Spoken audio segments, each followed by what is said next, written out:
અચ્છા, આપણે ઇન્ડિયામાં સપોઝ લોકો ઓડિયન્સ જોતી હોય તો એ લોકોને કેવું થશે કે યુકેમાં મતલબ લોકો કેવી રીતે કામ કરે છે કે એ બાબતે કંઈક તમારે કેવું હોય? તો કે આપણે તો એવું જ લાગે છે કે આપણે ઇન્ડિયામાં કામ કરીએ છીએ. હા, તો ઇન્ડિયામાં બધાને એવું હશે કે ના ભાઈ યુકેમાં તો આમ કહેવાય ને કે પાઉન્ડ છાપવાનું મશીન છે. ઇવન આપણને પણ જયારે આપણે ઇન્ડિયાથી આવવાના હતા ત્યારે આપણને એવું લાગતું હતું કે ના ભાઈ આપણે તો મોજ મસ્તી કરીશું, જલસા કરીશું. પણ જયારે રિયાલિટી તો અહીંયા આવે ને પછી ખબર પડી કે શું છે રિયાલિટી, ભાઈ કેવું કામ કરવું પડે છે, શું કરવું પડે છે, કેવી રીતે પાઉન્ડ ભેગા થાય છે. અને શરૂઆતનો જે પેલો ટાઈમ હોય ને, આઈ એમ નોટ શ્યોર તમે બી ફીલ કર્યું હશે પેલું કે 2-3 મહિના છે ને તમે દરેક વસ્તુ કન્વર્ટ કરીને જ વાપરો.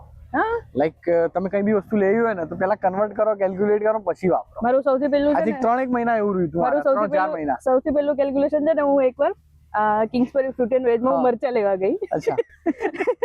પેલા તીખા મરચા, અને એ છે ને એ વખતે 1 પાઉન્ડ ની બેગ હતી, એટલે એવા મરચા હતા. તો મેં કન્વર્ટ કર્યું, બધું 1 પાઉન્ડ એટલે 100 રૂપિયા.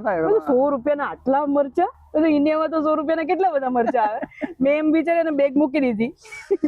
એટલે હા, સ્ટાર્ટિંગમાં એવું હતું કે ના ભાઈ બધી વસ્તુમાં કન્વર્ટ થતું હતું.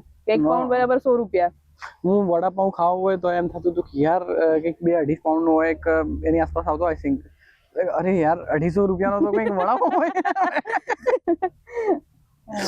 તો આઈ થિંક 3-1 મહિના કન્વર્ટ કર્યું હતું. ઇવન પછી થોડા ટાઈમ પછી તમે કન્વર્ટ કરવાનું બંધ કરી દો.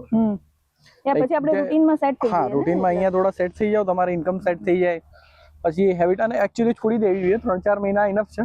પછી તમારે એ હેબિટ મૂકી બી દેવી જોઈએ. જો ના મૂકાતી હોય તો ગમે તેમ, કારણ કે તો તમે ભાઈ જીવી શકો.